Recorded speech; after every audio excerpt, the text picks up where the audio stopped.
asalaamaaleykum mbokk internet yi seen football TV nuyu naa leen bu baax jeex leen di am mbégte saa su ne dafa leen vidéo tey dañuy ñëw rek jox leen réaction quelques jours yi dafa leen ko en wolof parce que voilà dinañ ko lire en français mais faram fàcceel leen ko bu baax dinañ wax ci un peu si quelques infos yi am donc yu nekk à côté tout d'abord damay wax bu Edouard Mendy parce que bosam moo gën a leer tey moom franchement dal na bu baax baa waa CAF wax na aussi lan moo tax joué wu loolu yëpp expliqué na ko mais avant ça da ngeen wax ne yéen ñi xam ne ngeen bëgg a maaya Sénégal yu bees yi mën ngeen ko am fii sur seen football TV au 77 352 31 01 donc mbokk yi tey Edouard Mendy ñëw na bu baax a baax def réaction par rapport ak match bi mu wax ne kontaan na trop si li ñu gagné je vais bien je vais mieux. Edouard Mendy moo wax ne dafa amoon problème épaule bi moo doon métti bu yaatu métti boobu nag moo ko sonaloon bu baax loolu bokk na si voilà pour ne pas prendre de risque ñu mun a jouer ba pare nee dafa kontaan sax si li Mourinho joué parce que Mourinho Paris la waa Paris la dëkkaam la ay xaritam ñëw nañu ay mbokkam ak yëpp donc voilà ba pare jàpp ne il a fait un très bon match. posé nañ ko question aussi par rapport ak le match bi xamante ne war naa am fii ci réew mi ñun ak donc Gambie laaj nañ ko question mu ne match boobu ñoo ngi waxtaan leeragul mënul wax à 100% des jeux mais ñoo ngi nekk si discussion man pour man mooy joxe sama avis bu gàtt rek pour man war na mën nañoo teg Yehvan Diouf si ko xamante ne dafa am épaule te Yehvan Diouf bi mooy dernier chance am pour mu jouer yeneen ñaari match de préparation c'est maintenant ou jamais pour jox temps de jeu quoi franchement il le mérite mais bokk na si li mu wax lu ma gën a neex mooy si CAF bi ñu ne ko comment avez-vous appris la nouvelle de la CAF d'annuler au Sénégal le titre de champion d'Afrique. Comme tous les jours de foot, on était en train de regarder la Ligue des Champions et entre deux actions, on a vu la nouvelle sortie. On a un peu été très surpris. Donc, comme nous savons, jour où la Ligue des Champions est en train de se faire, comme nous, rek gis ni mu nouvelle bi ñu ne non li mu ne lii mënul nekk mu ne mais malheureusement je ne suis pas surpris venant d'une instance comme la CAF mais nag benn côté jaaxal ko parce que du mel ni CAF moom dara dugg si bétti qui malheureusement n'avance pas avancé wuñu topp jamono football fi mu toll avancé wuñu mu ne les acteurs de ce sport en Afrique donnent tous les jours aux quatre coins du monde ñoom maanaam moom ak ñu mel ni moom ak joueurs africains yu bëri yu xamante ne dañuy wone fierté Afrique xam nga di jàmmaar loolu mais ñi seeni instant maanaam ñi yor wàllum football Afrique doxaluñu ko jëmmaluñu ko mais moom lenn xam na ko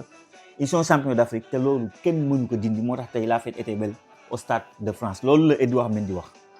gars yi Edouard Mendy yemul foofu de Edouard Mendy yemul foofu parce que posé nañ ko sax question serviette ñu ne et que pensez-vous de l'affaire des serviettes parce que boobu léegi nag dégguñu si Edouard Mendy dégg nañ si Yehvan Diouf mu explique mu ne même vous dites ce n'était pas autorisé mais en même temps vous vous rendez compte la direction des arbitres à la CAF a fait un interview pour statuer sur ce qui s'est passé et il dit que c'est la faute du gardien. Non affaire bu grave mu ne même waa non lii c'est trop grave même waa CAF lii sax waxuñu si lu bëri ça montre que la CAF est une instance qui marche à la tête à l'envers seen doxalin dara baaxu si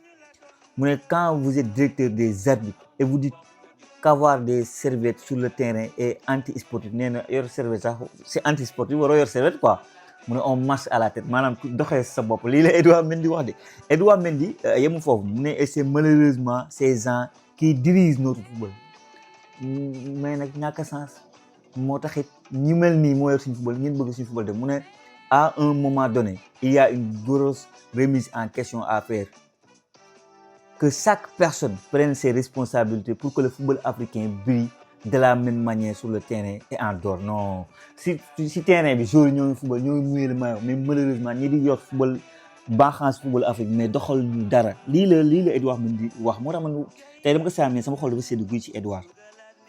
gars yi Krépin Diatta tamit wax na quoi mais dem na ba wax ne il va bien parce que je me sens bien Dieu merci il s'est passé ce qui s'est passé et je suis content d'être là et de continuer à cheminer avec cette équipe quoi voilà lii di xew na mais le plus important mooy tey c'était un match boo xamante ne qu'il fallait gagner ñoom gagné nañ ko dañoo waroon a gagner boobu plutôt gagné nañu c'est le plus important maintenant aussi leneen loo xamante ne wax na ko par rapport à la diaspora sénégalaise mais le peuple sénégalais est partout où on aille pour nous épauler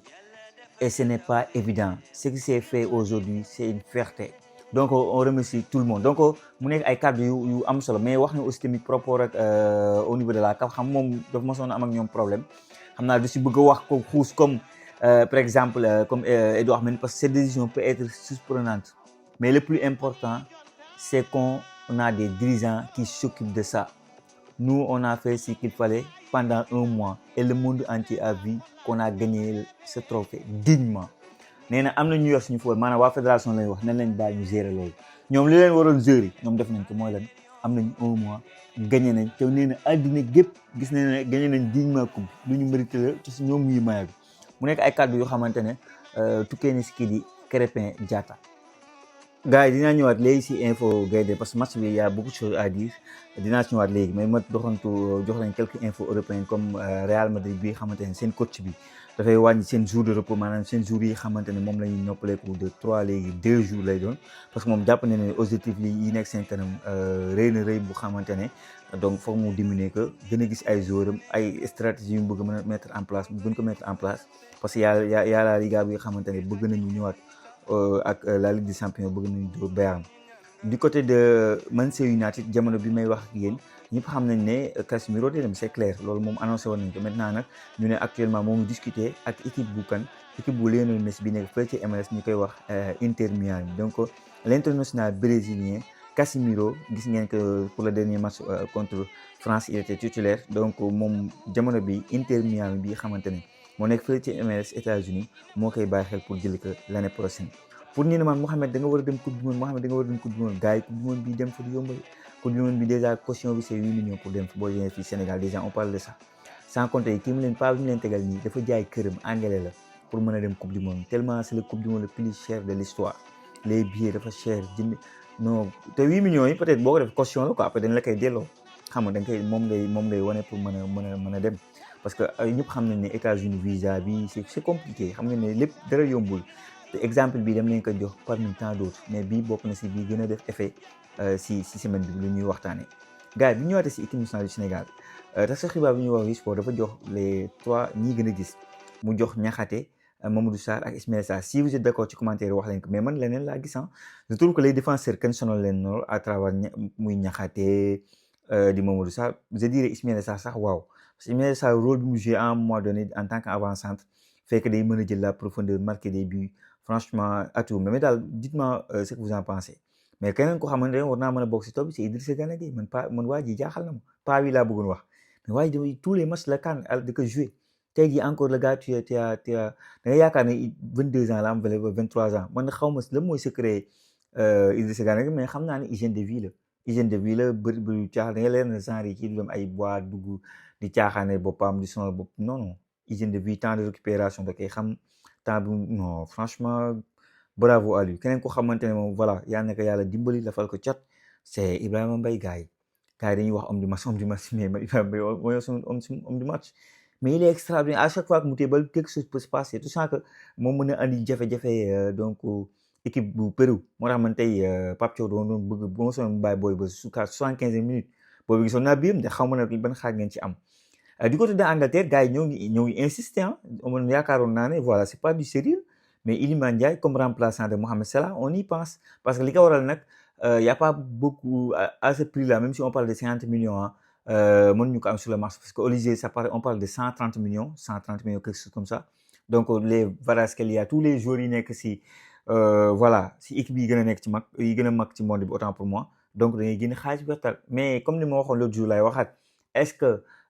moom mii di Iliman Ndiaye dina ma dem dans un club bu xamante ne rival la bu Everton donc ñëpp xam nañu bëggeel bi ba waa Everton am si Iliman Ndiaye demoon na ba maayam bokkoon na si maay yu gën a jënd foofu noonu c'est-à-dire amour bi ñu am ci moom donc bu demee équipe bu mel Liverpool trahison bu mag a mag lay doon mais nag xaw ma nag yéen bën xaar ngeen si am wax leen ma ci commentaire yi.